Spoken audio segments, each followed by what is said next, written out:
मित्रांनो नमस्कार. मी डॉक्टर राहुल पाटील. आजच्या या व्हिडिओमधून मी आपल्याला "मी नास्तिक का आहे" हा भगतसिंग यांचा लेख वाचून दाखवणार आहे. मित्रांनो, भगतसिंग जेव्हा तुरुंगात होते तेव्हा त्यांना एका वृद्ध कैद्याने असे सांगितले की धर्माचा अवलंब कर. तेव्हा त्यांनी तसे करायला नकार दिला. तेव्हा त्या कैद्याने त्यांना टोमणा मारला की आयुष्याचा शेवट जेव्हा जवळ येईल तेव्हा तू तसं करशील. आणि मग भगतसिंग यांना असे वाटले की आपण आपले धर्मविषयक विचार जे आहेत ते लिहून ठेवायला हवेत. आणि मग त्यांनी फासावर जायच्या काही दिवस आधी "मी नास्तिक का आहे" ही पुस्तिका लिहिली आणि ती पुस्तिका त्यांनी गुपचूपपणे आपल्या वडिलांकडे दिली. त्यानंतर त्यांच्या वडिलांनी ही पुस्तिका दी पीपल या साप्ताहिकामध्ये 1931 सालच्या जूनमध्ये प्रसिद्ध केली. मित्रांनो, हे साप्ताहिक जे आहे ते लाला लजपत राय यांनी सुरू केलेले होते. तेव्हा मी तुमच्यासमोर "मी नास्तिक का आहे" हा लेख वाचून दाखवतो. यामधून तुम्हाला भगतसिंग यांचे धर्मविषयक, देवाविषयक जे विचार आहेत ते तुम्हाला कळतील. भगतसिंग यांना आपण फक्त एक क्रांतिकारक समजत आलो होतो.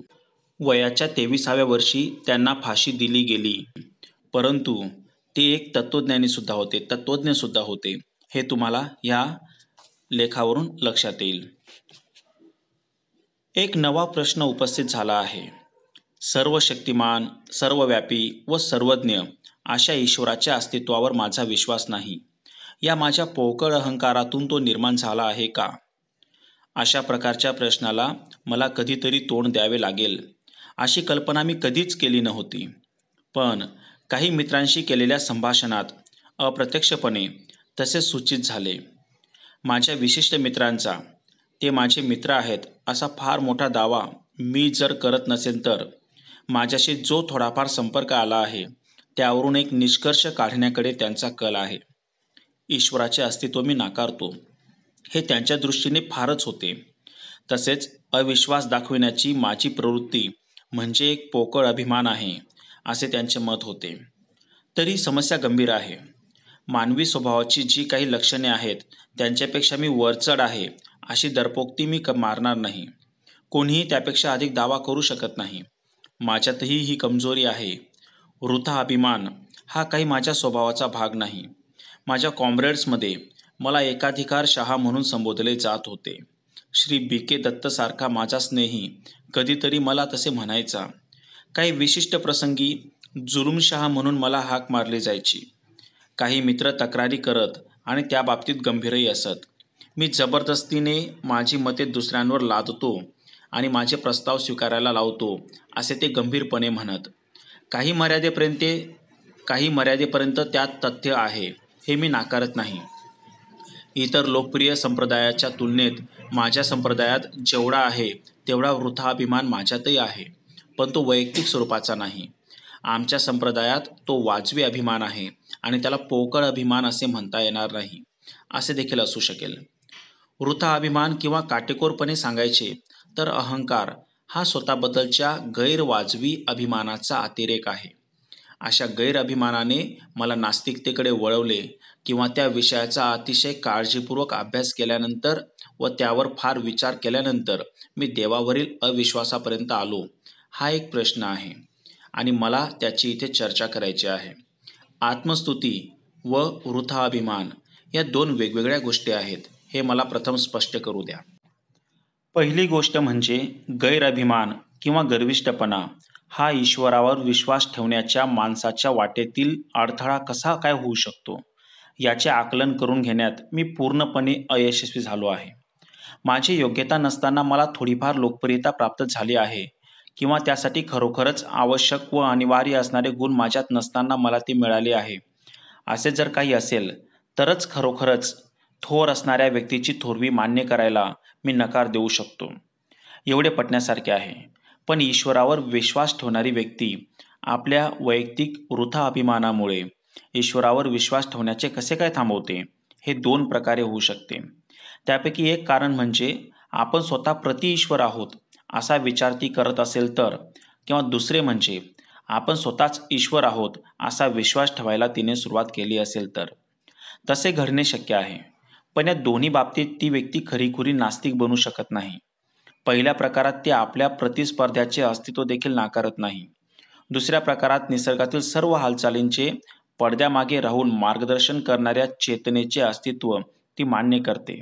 ती व्यक्ती स्वतःला सर्वश्रेष्ठ समजते किंवा आपल्याशिवाय दुसरी कुठची सर्वश्रेष्ठ चेतना आहे असे ती समजते. हे आपल्या दृष्टीने महत्त्वाचे नाही. मूलभूत गोष्ट त्यात आहे, तिचा त्यावर विश्वासही आहे, पण ती व्यक्ती कोणत्याही प्रकारे नास्तिक नाही. तर ह्या जगात मी आहे. मी पहिल्या श्रेणीतही मोडत नाही, तसेच दुसऱ्या श्रेणीतही नाही. मी त्या सर्वशक्तिमान ईश्वराचे अस्तित्व नाकारतो. मी ते का नाकारतो याचे विवेचन नंतर करूया. नास्तिकतेच्या सिद्धांताचा स्वीकार करण्यास मला वृथा अभिमानाने प्रेरणा दिली नाही, हे मला स्पष्टपणे सांगायचे आहे. मी प्रतिस्पर्धी नाही, अवतार नाही किंवा स्वतः सर्वशक्तिमान नाही. अशा प्रकारचा विचार करायला मला वृथा अभिमानाने प्रेरित केले नाही, हा एक मुद्दा निश्चितच आहे. हा आरोप खोटा आहे हे सिद्ध करण्यासाठी आपण वस्तुस्थिती पडताळून पाहू. दिल्ली बॉम्ब खटला व लाहोर कट खटला या 2 खटल्यांच्या वेळी मला जी अवाजवी लोकप्रियता मिळाली, त्यामुळे कदाचित माझ्यात गर्विष्ठपणा वाढला असेल, असे माझ्या या मित्रांचे म्हणणे आहे. तर त्यांनी गृहीत धरलेली ही गोष्ट बरोबर आहे की नाही ते आपण पाहूया. माझ्या नास्तिकवादाचे मूळ हे अगदी अलीकडचे नाही. मी जेव्हा फारसा प्रसिद्ध नसलेला युवक होतो, तेव्हा मी ईश्वरावर विश्वास ठेवायचे सोडून दिले होते. त्या माझ्या अस्तित्वाविषयी वर उल्लेखिलेल्या माझ्या मित्रांना काहीच ठाऊक नव्हते. आपल्याला नास्तिकतेकडे घेऊन जाणाऱ्या अवाजवी अभिमानाचे पालनपोषण कमीत कमी कॉलेजच्या विद्यार्थ्यांकडून तरी होऊ शकत नाही. काही प्राध्यापकांचा जरी मी आवडता होतो आणि इतर काहींचा जरी मी नावडता होतो, तरी मी मेहनती आणि अभ्यासू विद्यार्थी कधीच नव्हतो. वृथा अभिमानासारख्या भावनांत गुंतून जाण्याची मला एकही संधी मिळू शकली नाही. भविष्यातील कर्तृत्वाविषयी थोडाफार निराशावादी वृत्तीचा, अतिशय लाजऱ्या स्वभावाचा मी होतो. त्या दिवसांत मी पूर्णपणे नास्तिक नव्हतो. मी माझ्या आजोबांच्या प्रभावाखाली वाढलो. ते माझे आजोबा रूढीप्रिय आर्य समाजी होते. आर्य समाजी बाकी काही असू शकेल, पण तो नास्तिक नसतो. प्राथमिक शिक्षण पूर्ण केल्यानंतर मी लाहोरच्या DAV स्कूलमध्ये प्रवेश घेतला आणि 1 वर्ष तिथल्या वसतिगृहात राहिलो. सकाळ संध्याकाळच्या प्रार्थनाव्यतिरिक्त मी तासनतास गायत्री मंत्राचे पठण करायचो. त्या काळात मी पूर्णपणे श्रद्धाळू होतो. नंतर मी माझ्या वडिलांबरोबर राहू लागलो. धार्मिक रूढीप्रियता जर लक्षात घेतली तर माझे वडील हे उदारमतवादी होते. स्वातंत्र्यासाठी आयुष्य वेचण्याची स्फूर्ती मला त्यांच्या शिकवणुकीतून मिळाली, पण ते नास्तिक नव्हते. त्यांचा ईश्वरावर ठाम विश्वास होता. रोज प्रार्थना म्हणण्यास ते मला प्रोत्साहन देत असत. तर अशा प्रकारे मी लहानाचा मोठा झालो. असहकाराच्या दिवसांत मी नॅशनल कॉलेजमध्ये प्रवेश घेतला. तिथे मी मोकळेपणाने विचार व चर्चा करायला सुरुवात केली. सर्व धार्मिक प्रश्नांवर एवढेच नव्हे तर ईश्वरावर देखील मी टीका केली. तरी मी पक्का आस्तिक होतो. त्यावेळेपर्यंत मी केस न कापता लांब केस राखायला सुरुवात केली होती. पण पौराणिक कथा व शीख किंवा कोणत्याही धर्माच्या सिद्धांतांवर मी विश्वास ठेवू शकलो नव्हतो. तरी पण ईश्वराच्या अस्तित्वावर माझा ठाम विश्वास होता. नंतर मी क्रांतिकारी पक्षात सामील झालो. तिथे मी ज्या पहिल्या नेत्याच्या संपर्कात आलो, त्यांची जरी खात्री पटलेली नसली तरी ईश्वराचे अस्तित्व नाकारण्याचे धाडस ते करू शकत नव्हते. मी सातत्याने चौकशी करत राहिल्यावर ते म्हणायचे, जेव्हा तुला इच्छा होईल तेव्हा प्रार्थना कर. आता ही देखील नास्तिकता आहे, पण त्यात स्वीकारण्याचे धैर्य कमी आहे. ज्या दुसऱ्या नेत्याच्या मी संपर्कात आलो ते पक्के श्रद्धाळू होते. त्यांचे नाव मला सांगू द्या. ते होते आदरणीय कॉम्रेड सचिंद्रनाथ सन्याल. ते सध्या कराची कट खटल्याच्या संबंधात जन्मठेपेची शिक्षा भोगत आहेत. बंदी जीवन किंवा कैदेतील जीवन हे त्यांचे व एकमेव पुस्तक प्रसिद्ध आहे. त्यात अगदी पहिल्या पानापासून ईश्वराची थोरवी मोठ्या आवेशाने गायली आहे. त्या सुरेख पुस्तकाच्या दुसऱ्या भागाच्या शेवटच्या पानावर त्यांच्यातील गूढवादाने ईश्वरावर केलेल्या स्तुतिसुमनांचा वर्षाव हा त्यांच्या विचारांचा ठळक भाग आहे. याचे कारण वेदांतावरील त्यांची निष्ठा. 28 जानेवारी 1925 रोजी देशभर वाटली गेलेली क्रांतिकारी पुस्तिका ही सरकारी खटल्याच्या कहाणीनुसार त्यांच्याच बौद्धिक फलाची फलनिष्पत्ती आहे. अशा प्रकारच्या गुप्त कार्यात एखादा प्रमुख नेता आपल्याला अतिशय प्रिय असलेले विचार अपरिहार्यपणे व्यक्त करतो. त्याबाबत मतभेद असले तरी इतर कार्यकर्त्यांना त्याच्याशी सहमत व्हावे लागते. त्या पुस्तिकेत एक संपूर्ण परिच्छेद ईश्वर सर्वशक्तिमान आहे, त्याची विश्वक्रीडा व त्याच्या लीला अगाध आहेत अशी स्तुती करण्यात खर्ची घातला आहे. पण तो पूर्णपणे गूढवाद आहे. ईश्वरावरील अविश्वासाची कल्पना क्रांतिकारी पक्षात मुळीच रुजलेली नव्हती हे मला निदर्शनात आणून द्यायचं आहे. काकोरी कट खटल्यातील प्रसिद्ध 4 हुतात्म्यांनीही आपला अखेरचा दिवस प्रार्थना करण्यात घालवला. रामप्रसाद बिस्मिल हे रूढिप्रिय आर्य समाजी होते. समाजवाद व साम्यवाद या विषयांचा व्यापक अभ्यास असलेल्या राजेंद्र लाहिरी यांना देखील उपनिषद व गीता या ग्रंथांतील स्तोत्रांचे पठण करण्याची इच्छा आवर्ता आली नाही. त्या सगळ्यात मी अशी एक व्यक्ती पाहिली की जिने कधीच प्रार्थना केली नव्हती आणि जी तत्वज्ञान ही माणसाच्या दुबळेपणाची किंवा त्याच्या ज्ञानाच्या मर्यादेची फलनिष्पत्ती आहे असे म्हणत असे. ही व्यक्ती देखील जन्मठेपेची शिक्षा भोगत आहे, पण ती देखील ईश्वराचे अस्तित्व नाकारायचं धैर्य दाखवू शकली नाही. त्या वेळेपर्यंत मी फक्त एक हळवा आदर्शवादी क्रांतिकारक होतो. त्यावेळी आम्ही अनुयायी होतो, पण आता सर्व जबाबदारी खांद्यावर पेलण्याची वेळ आली आहे. अपरिहार्य अशा प्रतिक्रियांमुळे पक्षाचे अस्तित्वच टिकणे काही काळ अशक्य वाटले होते. नेत्यांनी नव्हे तर उत्साही कॉम्रेड्सनी आमची हेटाळणी सुरू केली होती. एखाद्या दिवशी आमच्या स्वतःच्या कार्यक्रमाची व्यर्थता मला देखील पटेल अशी मला भीती वाटत होती. तो माझ्या क्रांतिकारी आयुष्याला वळण देणारा क्षण होता. अभ्यास कर अशी हाक माझ्या मनाच्या कानाकोपऱ्यात निनादू लागली. विरोधकांनी केलेल्या युक्तिवादांचा सामना करण्यासाठी हा अभ्यास करायचा होता. आमच्या संप्रदायाच्या वैचारिक बाजूने युक्तिवाद करून सक्षम बनण्यासाठी हा अभ्यास करायचा होता. मी अभ्यास करायला सुरुवात केली. माझ्या सुरुवातीच्या श्रद्धा व ठाम मते यात लक्षणीय बदल झाला. आमच्या पूर्वीच्या लोकांमध्ये निव्वळ हिंसक मार्गांचा अवलंब करण्याचा शूरपणा ठळकपणे दिसून येत होता. त्याची जागा गंभीर विचारांनी घेतली. आता यापुढे गूढवाद नाही आणि अंधनिष्ठाही नाही, वास्तववाद ही आमची उपासना बनली. अत्यंत आवश्यकता असेल तेव्हाच बळाचा वापर समर्थनीय आहे. एक धोरण म्हणून अहिंसा ही सर्व जन आंदोलनात अपरिहार्य आहे. हे झाले कार्यपद्धतीविषयी. ज्या आदर्शांसाठी आम्हाला लढायचे होते त्याविषयी आम्हाला स्पष्ट कल्पना आली ही अतिशय महत्त्वाची गोष्ट आहे. जगातील क्रांतीच्या विविध विचारांचा अभ्यास करायची मला भरपूर संधी मिळाली, कारण प्रत्यक्ष कृतीच्या क्षेत्रात महत्त्वाची कामे नव्हती. मी बाकुनींचा अभ्यास केला. ते अराजकवादी नेते होते. साम्यवादाचे जनक मार्क्स यांच्याविषयी देखील थोडेफार वाचले. आपल्या देशात यशस्वीपणे क्रांती घडविणारे लेनिन, ट्रॉटस्की व इतरांबद्दल बरेचसे वाचले. ते सर्व नास्तिक होते. जरी अंशरूपात असले तरी बाकुनींचे गॉड अँड स्टेट, ईश्वर आणि शासनसत्ता हे पुस्तक म्हणजे या विषयाचा उद्बोधक अभ्यास आहे. त्यानंतर निर्लंब स्वामींचे कॉमन सेन्स, सामान्य ज्ञान हे पुस्तक पाहण्यात आले. फक्त गूढवादी नास्तिकतेच्या प्रकारात मोडणारे ते पुस्तक आहे. या पुस्तकात मला सर्वात जास्त गोडी वाटू लागली. हे विश्व निर्माण करणाऱ्या, त्याला मार्गदर्शन करणाऱ्या व त्यावर नियंत्रण ठेवणाऱ्या सर्वशक्तिमान ईश्वराच्या अस्तित्वाच्या सिद्धांतातील फोलपणाविषयी माझी खात्री झाली. त्याविषयीचा माझा अविश्वास मी व्यक्त केला. त्या विषयांवर मी माझ्या मित्रांशी चर्चा करायला सुरुवात केली. मी जाहीरपणे नास्तिक बनलो होतो, पण त्याचा नेमका अर्थ काय याची नंतर चर्चा करूया. 1927च्या मे मध्ये मला लाहोरला अटक झाली. ही अटक म्हणजे एक आश्चर्यच होते. पोलीस माझ्या मागावर आहेत या गोष्टीची मला अजिबात कल्पना नव्हती. एका बागेतून जात असताना अचानकपणे पोलिसांनी मला घेरल्याचे माझ्या लक्षात आले.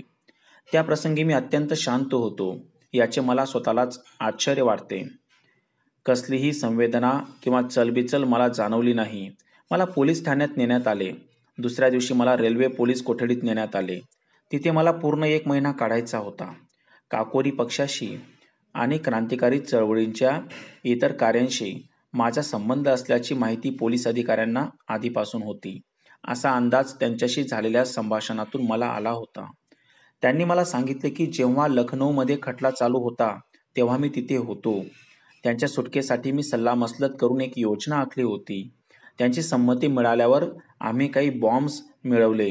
त्यांची चाचणी घेण्यासाठी 1926 सालच्या दसऱ्याच्या उत्सवप्रसंगी जमलेल्या गर्दीवर एक बॉम्ब फेकला.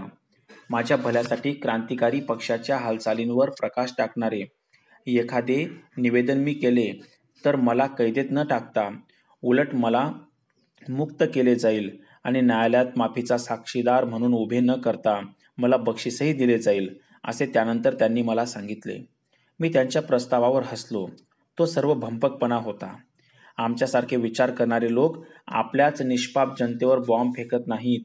एक दिवस भल्या सकाळी CIDचे वरिष्ठ अधीक्षक मिस्टर न्यूमन माझ्याकडे आले. अतिशय सहानुभूतीपूर्ण बोलणे केल्यावर एक अतिशय दुःखदायक बातमी त्यांनी दिली. ती म्हणजे त्यांच्या मागणीप्रमाणे मी जर कोणतेही निवेदन दिले नाही तर सरकार माझ्यावर काकोरी खटल्याशी संबंधित तसेच युद्ध पुकारल्याच्या कटावरून आणि दसऱ्याच्या प्रसंगी बॉम्ब फेकून क्रूरपणे हत्या केल्यावरून माझ्यावर खटला भरणे त्यांना भाग पडेल. मला शिक्षा करण्या एवढा व फासावर चढवण्या एवढा त्यांच्या जवळ सबळ पुरावा आहे, अशी माहिती नंतर त्यांनी मला दिली. मी निरपराध आहे असे जरी मला त्या दिवसांत वाटत असले तरी पोलिसांनी जर ठरवले तर ते तसे करू शकले असते. नियमितपणे 2 वेळा मी देवाची प्रार्थना करावी म्हणून काही पोलीस अधिकारी त्या दिवसापासून माझे मन वळवू लागले. पण मी तर आता नास्तिक होतो. शांततेच्या व आनंदाच्या काळातच मी नास्तिक असल्याची बढाई मारू शकतो आणि ती म्हणजे अशा कठीण प्रसंगी देखील मी माझ्या तत्वांना चिकटून राहतो आणि त्याची माझ्यापुरती मला शहानिशा करून घ्यायची होती. बराच विचार केल्यावर मी निर्णय घेतला की कोणत्याही प्रकारे मी ईश्वरावर विश्वास ठेवणार नाही व त्याची प्रार्थनाही करणार नाही. नाही, मी तसे कधीच केले नाही. ती खरी कसोटीची वेळ होती आणि मी त्यातून यशस्वीपणे बाहेर पडलो. इतर गोष्टींच्या बदल्यात स्वतःची मान वाचविण्याची इच्छा मी कोणत्याही क्षणी कधीच केली नाही. म्हणजे मी कट्टर नास्तिक होतो आणि आजपर्यंत नास्तिकच राहिलो आहे. त्या कसोटीला उतरणे ही काही सोपी गोष्ट नव्हती. विश्वास हा संकटांची तीव्रता कमी करतो, एवढंच नव्हे तर त्यांना सुखावह करतो. ईश्वरावरील विश्वासात फार मोठं सांत्वन व आधार मिळतो. त्याच्याशिवाय माणसाला स्वतःवरच अवलंबून राहावे लागते. वादळाच्या व झंझावाताच्या वेळी आपल्या पायावर उभे राहणे हा काही पोरखेळ नाही.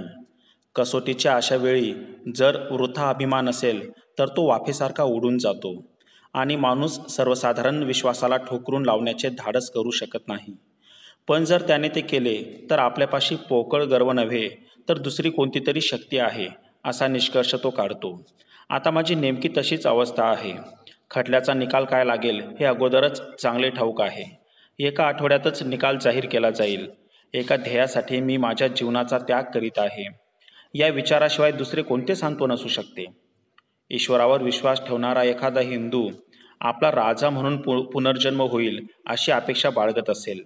एखादा मुसलमान किंवा ख्रिश्चन आपल्या हालअपेष्टांचे व त्यागांचे बक्षीस म्हणून स्वर्गात भोगायला मिळणाऱ्या ऐशो आरामाची स्वप्ने पाहिल. पण मी कोणत्या गोष्टीची अपेक्षा करू?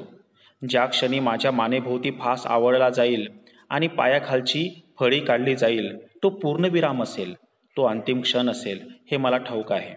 मी किंवा अगदी काटेकोरपणे आध्यात्मिक परिभाषेत बोलायचे झाले तर माझा आत्मा सर्व काही तिथेच समाप्त होईल.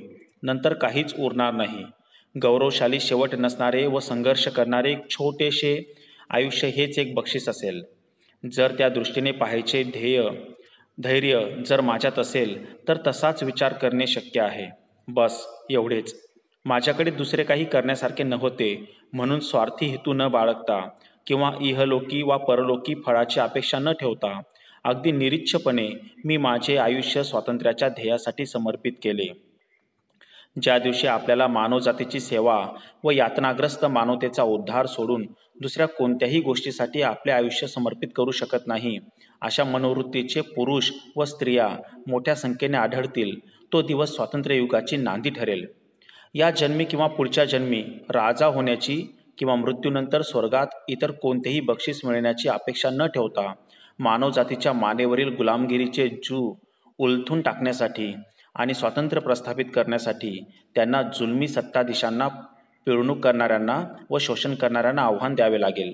स्वतःसाठी धोकादायक असणाऱ्या परंतु त्यांच्या उदात्त वृत्तीला गौरवास्पद ठरणाऱ्या एकमेव मार्गावरून ते चालू शकतील काय? आपल्या उदात्त ध्येयाबद्दलचा त्यांचा अभिमान म्हणजे पोकळ दिमाग आहे असाच चुकीचा समज करून घ्यायचा काय? अशा प्रकारची निंदनीय पदवी त्यांना बहाल करण्याचे धाडस कोणात आहे? अशा माणसाला तो एकतर मूर्ख किंवा धूर्त आहे असे मी म्हणेल. आपण त्याला क्षमा करायला हवी, कारण या माणसांच्या हृदयात उचंबळणाऱ्या भावनांची व उदात्त उर्मींची तीव्रता त्याला समजू शकणार नाही. त्याचे हृदय हे फक्त मांसाचा लगदा झालेले आहे. त्याची दृष्टी अधू झालेली आहे आणि दुसऱ्या कोणात्या तरी हितसंबंधांचे भूत त्याच्या मानगुटीवर बसलेले आहे. स्वतःवर विश्वास ठेवण्याच्या गुणाला नेहमीच वृथा अभिमानाची संज्ञा दिली जाते.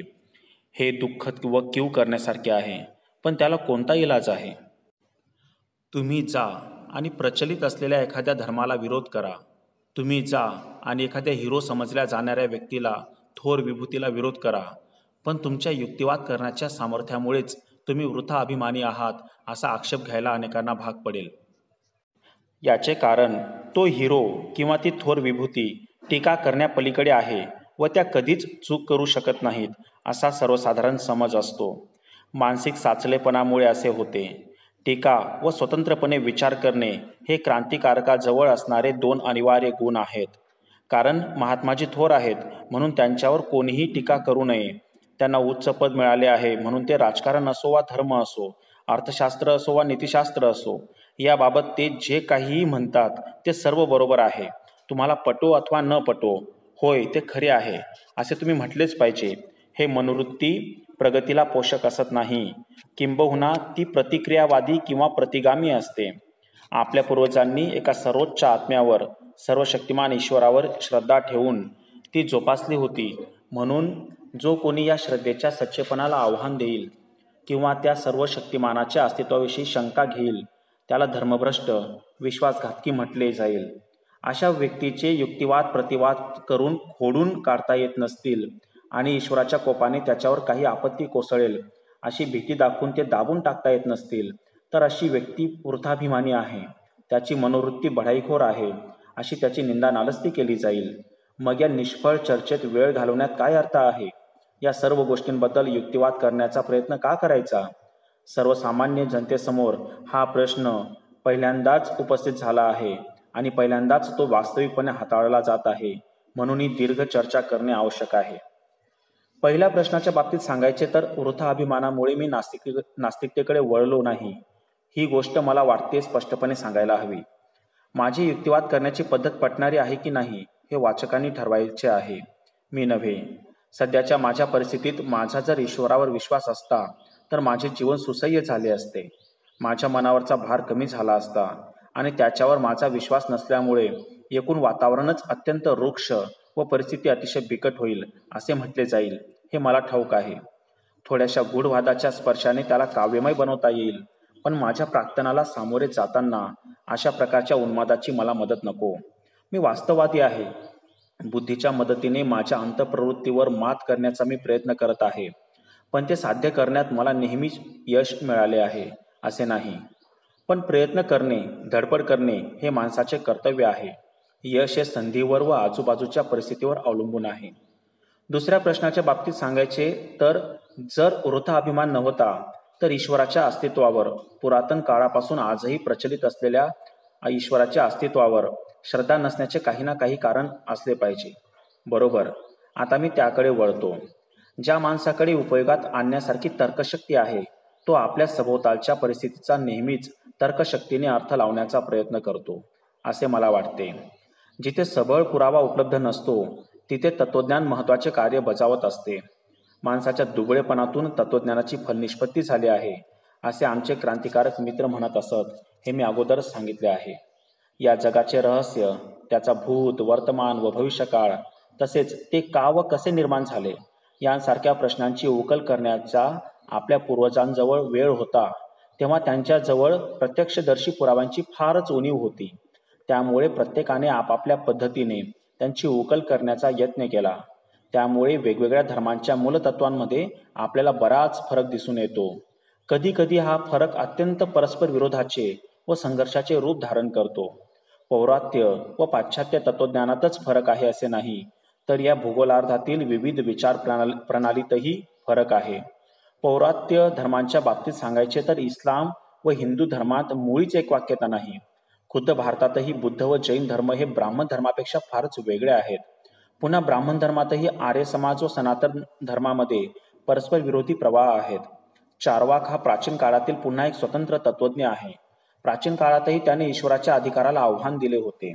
एका मूलभूत प्रश्नाच्या बाबतीत हे सर्व पंथ परस्परांपासून भिन्न आहेत. आपलीच मतप्रणाली बरोबर आहे असे प्रत्येकाला वाटते. हेच तर दुर्दैव आहे.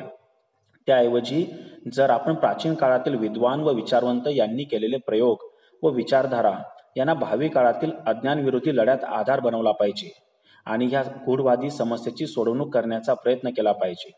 पण त्याऐवजी आपण आळशींसारखे आणि ही गोष्ट सिद्ध झाली आहे की आपण आळशी आहोत ती त्यांच्या श्रद्धेविषयी, अबाधित श्रद्धेविषयी व त्यांच्या अन्वयार्थांबद्दल आपण स्तोम माजून राहिलो आहोत आणि अशा प्रकारे मानवी प्रगतीत अडथळा आणणारे आपण अपराधी आहोत. आपल्या प्रगतीसाठी सज्ज असलेल्या प्रत्येकाने जुन्या श्रद्धेतील प्रत्येक पैलूवर टीका करायला हवी. त्यावर अविश्वास दाखवायला व त्याला आव्हान द्यायला हवे.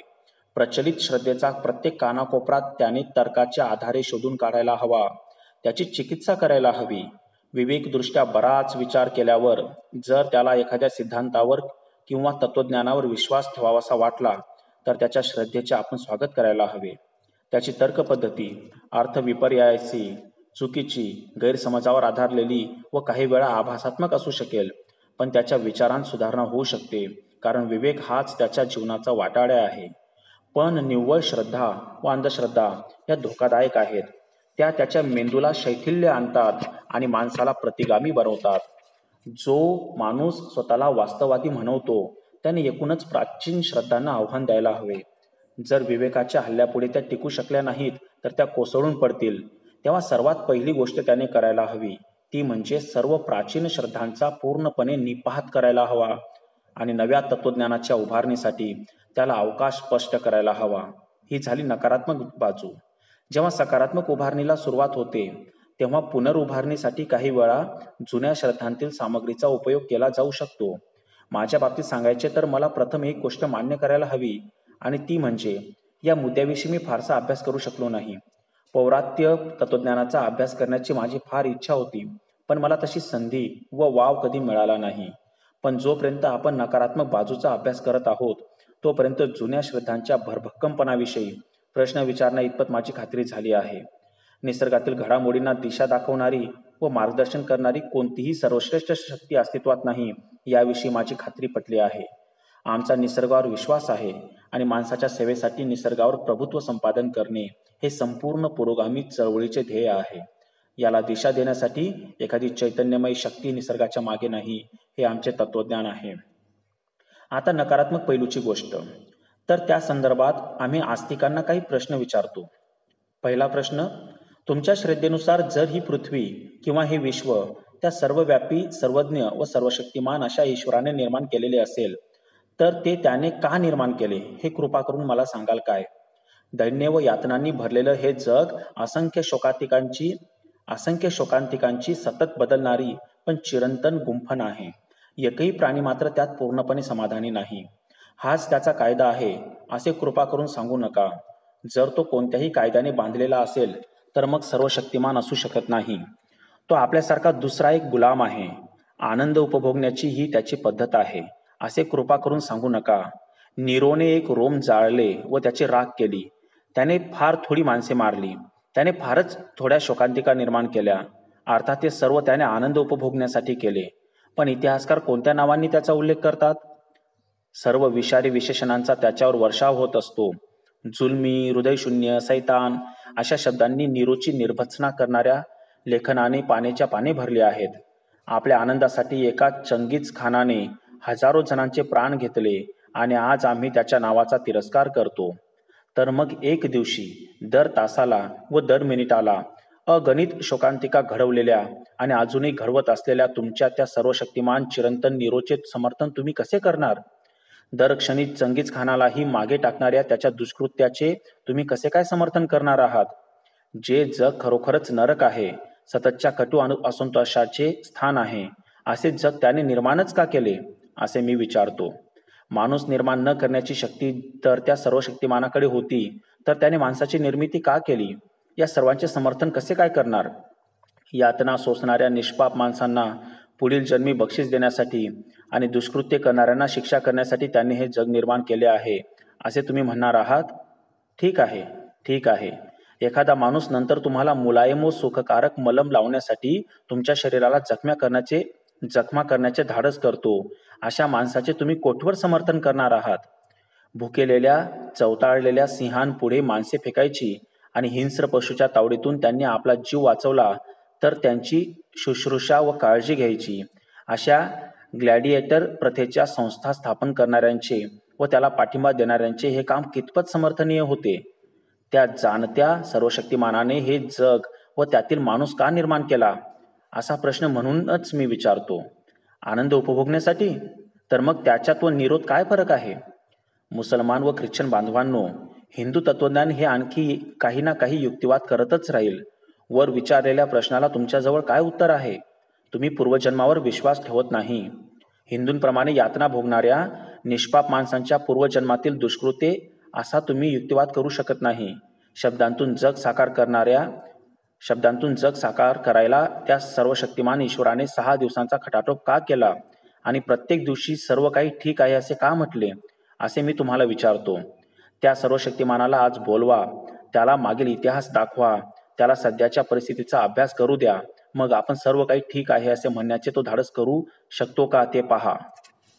कारावासातील काळ कोठड्यांपासून, झोपडपट्टीत व खोपटात उपाशीपोटी तडफडणाऱ्या लक्षावधी मानवी जीवांपासून, पिळल्या जाणाऱ्या कामगारांपासून ते कामगारांचे शोषण करणाऱ्या भांडवलदारी रक्तपिपासूंपासून, तसेच या रक्त शोषणाची क्रिया शांतपणे म्हणा किंवा उदासीनपणे म्हणा न्याहाळत राहणाऱ्यांपर्यंत, मानवी शक्तीचा होत असलेला हा अपव्यय पाहून साधे तारतम्य असणाऱ्या कोणत्याही व्यक्तीच्या अंगात भीतीने कापरे भरेल. अगदी उत्पादन गरजू लोकांना वाटण्याऐवजी ते समुद्रात फेकून देणे पसंत करणारे, मानवी हाडांचा पाया रचून त्यावर राजवाडे उभे करणारे, हे सर्व त्याला पाहू द्या आणि सर्व काही ठीक आहे असे त्याला म्हणू द्या. का आणि कशासाठी, हा माझा प्रश्न आहे. तुम्ही गप्प आहात? ठीक आहे, पण मला पुढे विवेचन करू द्या. आज जे लोक कष्ट सोसत आहेत ते गतजन्मी केलेल्या पापी लोकांच्या वर्गात मोडणारे आहेत असे तुम्ही हिंदू मानता. ठीक आहे, आज शोषण करणारे गतजन्मी साधू महात्मे होते म्हणून ते सत्तासुख उपभोगत आहेत असेही तुम्ही म्हणता. तुमचे पूर्वज फार धूर्त होते हे मला मान्य करू द्या, कारण तर्कशक्तीसाठी व अंधश्रद्धांचे निर्मूलन करण्यासाठी होणारे सर्व प्रयत्न त्यांनी शोधून काढलेल्या भक्कम सिद्धांतांच्या आधारावर हाणून पाडले. पण हा युक्तिवाद कुठवर टिकाव धरू शकतो त्याचे आपण विश्लेषण करूया. अतिशय प्रसिद्ध अशा कायदेपंडितांच्या दृष्टिकोनातून दुष्कृत्य करणाऱ्याला शासन करण्याचे समर्थन 3 किंवा 4 प्रकारे होऊ शकते. ते म्हणजे दुष्कृत्याचे पारिपत्य करणे, सुधारणेला चालना देणे आणि प्रतिबंध करणे. दुष्कृत्याचे पारिपत्य करण्याच्या सिद्धांताची आज सर्व प्रगतिशील विचारवंतांकडून निर्भत्सना केली जात आहे. प्रतिबंध करण्याचा सिद्धांतही त्याच मार्गाने चालला आहे. मानवी प्रगतीसाठी जर कोणता एकमेव सिद्धांत आवश्यक व अपरिहार्य असेल तर तो म्हणजे सुधारणावादी सिद्धांत होय. समाजाला अत्यंत उपयुक्त व शांतताप्रिय नागरिक म्हणून गुन्हेगाराला समाजात परत आणण्यावर या सिद्धांताचा कटाक्ष आहे. पण क्षणभर आपण त्यांना पूर्वजन्मीचे गुन्हेगार मानले तर ईश्वर त्यांना ठोठावणाऱ्या शिक्षेचे स्वरूप काय आहे? ईश्वर त्यांना गाय, मांजर, झाड, झुडूप किंवा पशु म्हणून जन्मास घालतो असे तुम्ही म्हणता. अशा शिक्षांचे तुम्ही 84 लाख प्रकार सांगितले आहेत. सुधारणेच्या दृष्टीने माणसावर त्याचा कोणता परिणाम होतो असे मी तुम्हाला विचारतो. कोणते तरी पाप केल्यामुळे पूर्वजन्मी आपण गाढव म्हणून जन्माला आलो होतो असे सांगणारी किती माणसे तुम्हाला भेटले आहेत?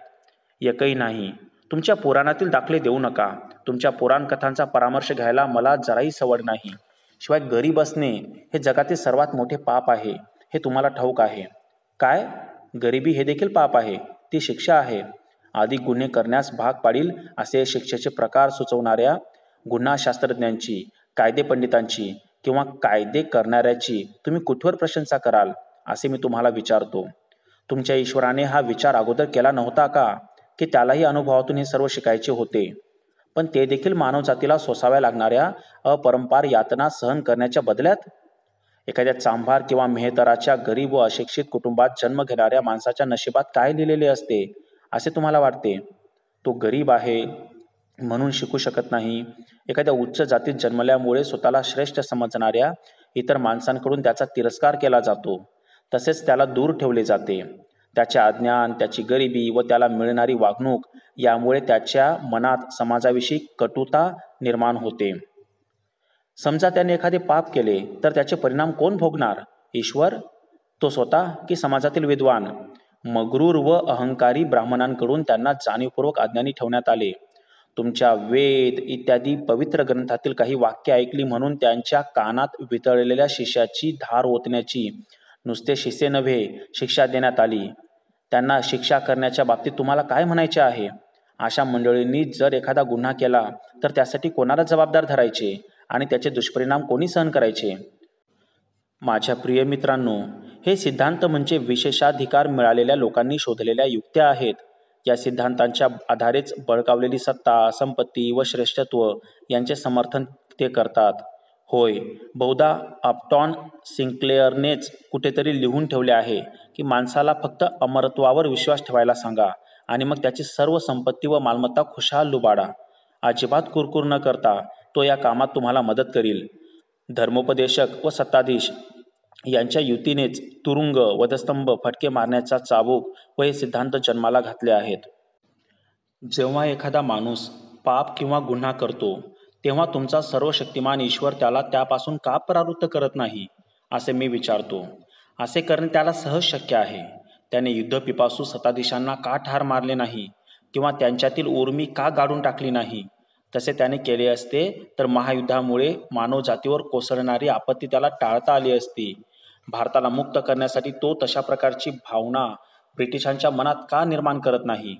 उत्पादनाच्या साधनांवरील आपला वैयक्तिक मालकी हक्क सोडावा, असा परोपकारी उत्साह भांडवलदारांच्या मनात रुजवून निव्वळ श्रमिक जनतेलाच नव्हे तर संपूर्ण मानवी समाजाला भांडवलशाहीच्या गुलामीतून मुक्त करण्याचा विचार तो का करत नाही? समाजवादी सिद्धांतांच्या व्यवहार्यतेविषयी तुम्हाला चिकित्सा करायची असेल तर तो लागू करण्याचे कार्य मी तुमच्या सर्वशक्तिमान ईश्वरावर सोपवतो. लोककल्याणकारक म्हणून लोक समाजवादाचे गुण मान्य करतात, पण तो अव्यवहार्य आहे अशी सबब सांगून ते त्याला विरोध करतात. सर्वशक्तिमान ईश्वराने आता त्यात हस्तक्षेप करू दे आणि प्रत्येक गोष्टीची त्याला व्यवस्थित मांडणी करू दे. आता उगाच हे ना ते युक्तिवाद करण्याचा प्रयत्न करू नका, ते बिनकामाचे आहेत. ईश्वराची इच्छा म्हणून इंग्रजांचे राज्य आपल्यावर आले नाही, तर त्यांच्याकडे ताकद आहे व त्याला विरोध करण्याचे धैर्य आमच्यात नाही, त्यामुळे ते आले. हे मला तुम्हाला सांगू द्या. ईश्वराच्या मदतीने ते आपल्याला त्यांच्या अंमलाखाली ठेवत नाहीत, तर बंदुका व रायफल्स, बॉम्ब्स व कारतुसे, पोलीस व लष्कर यांच्या मदतीने आमची निष्क्रियता म्हणून ते आमच्यावर राज्य करत आहेत. समाजाविरुद्ध अत्यंत शोचनीय पाप ते करत आहेत. एका राष्ट्राची दुसऱ्या राष्ट्राकडून ते पिळवणूक करत आहेत आणि आपण त्याविषयी उदासीन आहोत. ईश्वर कुठे आहे? तो काय करत आहे? मानव जातीला होणाऱ्या यातनांचा तो आनंद उपभोगत आहे की तो नीरो आहे? तो चंगीज खान आहे? त्याचा धिक्कार असो. या विश्वाची आणि माणसाची उत्पत्ती कशी झाली याचे मी स्पष्टीकरण कसे करणार, असा प्रश्न तुम्ही मला विचारला आहे. ठीक आहे, मी स्पष्ट करून सांगतो. चार्ल्स डार्विनने या विषयावर प्रकाश टाकण्याचा प्रयत्न केला आहे. त्याचा अभ्यास करा. सोहन स्वामी यांचे कॉमन सेन्स, सामान्य ज्ञान हे पुस्तक वाचा. तुमच्या प्रश्नाचे काही प्रमाणात उत्तर त्यात सापडेल. ही विश्वाची व माणसाची झालेली निर्मिती एक नैसर्गिक प्रक्रिया आहे. तारकामंडळातील विविध पदार्थांच्या आकस्मिक मिश्रणाने ही पृथ्वी बनली आहे. कधी ते इतिहासात शोधा. त्याच प्रक्रियेने प्राणी व दीर्घ काळानंतर माणसाची निर्मिती झाली. ओरिजिन ऑफ स्पेसीज, जीवाची उत्पत्ती, हा डार्विनचा ग्रंथ वाचा. त्यानंतर जी काही प्रगती झाली ती मानवाचा निसर्गाशी सतत चाललेला संघर्ष व त्याचा निसर्गावर मात करण्याचा प्रयत्न यामुळे होय. या प्रक्रियेचे थोडक्यात स्पष्टीकरण करू द्यायचे झाले तर ते असे आहे. पूर्वजन्मी केलेल्या कृत्यांमुळे नव्हे तर मग एखादे मूल जन्मताच आंधळे किंवा पांगळे का असते, असा तुमचा बहुधा पुढील युक्तिवाद असणार. निव्वळ जीवशास्त्रीय कारणांमुळे असे घडते, असे या समस्येचे स्पष्टीकरण जीवशास्त्रज्ञांनी दिले आहे. आपल्या अपत्याच्या जन्मापूर्वीच ते विकलांग असण्याची जबाबदारी पालकांच्या दुर्लक्ष करण्यावर किंवा त्यांच्या अज्ञानावर असते, असे जीवशास्त्रज्ञांचे म्हणणे आहे. जरी बालिश असला तरी स्वाभाविकपणे तुम्ही मला आणखी एक प्रश्न विचारणार आहात. जर ईश्वरच अस्तित्वात नाही तर त्याच्यावर विश्वास ठेवण्यास लोकांनी सुरुवात तरी कशी केली? माझे उत्तर स्पष्ट व थोडक्यात आहे. लोक ज्याप्रमाणे भूत व पिशाचावर विश्वास ठेवू लागले त्याप्रमाणे ते ईश्वरावर विश्वास ठेवू लागले. त्या दोहोंत फरक एवढाच आहे की ईश्वरावरील विश्वास हा जवळजवळ विश्वव्यापी आहे आणि त्याविषयीचे तत्वज्ञानही चांगलेच प्रगत आहे. सर्वशक्तिमान ईश्वराच्या अस्तित्वाची शिकवण देत लोकांना आपल्या गुलामगिरीत ठेवण्याच्या शोषकांच्या कल्पकतेत आणि विशेषाधिकार असलेल्या आपल्या स्थानाला त्यांच्याकडून अधिकार व मान्यता घेण्यात त्याचे मूळ आहे. असे जे काही विशिष्ट जहाल सुधारणावादी म्हणतात त्यांच्याशी मी सहमत नाही. सर्व श्रद्धा, धर्म, पंथ व अशा इतर संस्था आणि त्यानंतर जुलमी व पिळवणूक करणाऱ्या संस्था ह्या व्यक्ती व वर्ग यांच्या पाठीराखी बनल्या या त्यांच्या मताशी मात्र मी सहमत आहे. राजाविरुद्ध बंड करणे हे प्रत्येक धर्माने पापच मानले आहे. माणसाच्या मर्यादा, त्याचा दुबळेपणा व त्रुटी यांची झालेली जाणीव विचारात घेऊन सर्व प्रकारच्या संकटांना खंबीरपणे सामोरे जाण्यासाठी, धैर्याने सर्व धोक्यांचा मुकाबला करण्यासाठी माणसाला प्रोत्साहित करावे म्हणून, तसेच भरभराटीच्या व समृद्धीच्या काळात त्याच्या भावनांच्या उद्रेकावर नियंत्रण ठेवावे व त्यांना आवर घालावा म्हणून ईश्वराच्या काल्पनिक अस्तित्वाची योजना केली गेली. अशी ईश्वराच्या उगमाविषयीची माझी स्वतःची कल्पना आहे. आपले व्यक्तिगत कायदे व मातापित्यांसारखी उदारता अशा दोन्ही दृष्टीने ईश्वराची कल्पना केली गेली आणि त्याचे अतिशय तपशिलात चित्रणही केले गेले. माणूस समाजाला धोकादायक ठरू नये म्हणून त्याच्या कोपाची व खाजगी कायद्यांची जी चर्चा केली आहे ती त्याचा धाक जनमानसावर असावा म्हणून. त्याच्या पालकत्वाच्या गुणांचे जेव्हा स्पष्टीकरण केले जाते तेव्हा त्याला पिता, माता, भगिनी, बंधू, मित्र, सहाय्यक अशा रूपांत साकार करण्यात आले. अशा प्रकारे आपल्या सर्व मित्रांनी विश्वासघात केल्यामुळे व दूर ढकलल्यामुळे अत्यंत निराश झालेल्या माणसाला समाधान मिळावे म्हणून त्याला मदत करण्यासाठी, त्याची पाठराखण करण्यासाठी एक खराखुरा मित्र म्हणून, सर्व काही करणारा एक शक्तिमान म्हणून त्याला साकार करण्यात आले. आदिमानवाच्या काळात खरोखरच ही कल्पना उपयुक्त होती. आपत्तीच्या काळात ईश्वराची अशी कल्पना माणसाला सहाय्यकारी ठरते. ईश्वरावरील विश्वास तसेच मूर्तीपूजा, धर्मविषयक संकुचित संकल्पना याविषयी समाजाला लढा द्यायला हवा. त्याचप्रमाणे माणसाने स्वतःच्या पायावर उभे राहण्याचा प्रयत्न करायला हवा. ज्या परिस्थितीत त्याला ढकलले जाईल त्या परिस्थितीला, विपत्तींना, अडचणींना समर्थपणे सामोरे जाऊन ईश्वरावरील आपला विश्वास टाकून देऊन त्याला वास्तववादी बनायला हवे. माझी आज नेमकी अशीच अवस्था आहे. माझ्या मित्रांनो, तो माझा वृथा अभिमान नाही, माझ्या विचार करण्याच्या पद्धतीने मला नास्तिक बनवले आहे. माणसाची अत्यंत स्वार्थी व काळिमा फासणारी कृती जर कोणती असेल तर ती म्हणजे ईश्वरावरील विश्वास व दररोजच्या प्रार्थना. पण हाच ईश्वरावरील विश्वास व दररोजच्या प्रार्थना मला सहाय्यकारी ठरतील की माझी अवस्था अधिकच बिकट करतील हे मला ठाऊक नाही. सर्व संकटांशी खंबीरपणे मुकाबला करणाऱ्या नास्तिकांबद्दल मी वाचले आहे. म्हणूनच मी शेवटपर्यंत, अगदी वधस्तंभापर्यंत ताठ मानेने उभा राहणाऱ्या एका मर्दासारखा उभा राहण्याचा प्रयत्न करत आहे. यातनांतून मी कसा काय पार पाडतो ते पाहूया. माझ्या एका मित्राने मला प्रार्थना करायला सांगितले आहे. मी जेव्हा त्याला माझ्या नास्तिकतेविषयी सांगितले तेव्हा तो म्हणाला, तुझ्या अखेरच्या दिवसांत तू ईश्वरावर विश्वास ठेवू लागशील. मी म्हणालो, नाही प्रिय मित्रा, असे होणार नाही. असे करणे हे माझी अधोगती व मनोधैर्य खच्ची करणारे कृत्य ठरेल असे मी समजेन. स्वार्थी हेतूंसाठी मी प्रार्थना करणार नाही. वाचक आणि मित्र हो, याला तुम्ही वृथा अभिमान म्हणाल? जर तसे असेल तर त्याची जबाबदारी मी घेतो. धन्यवाद.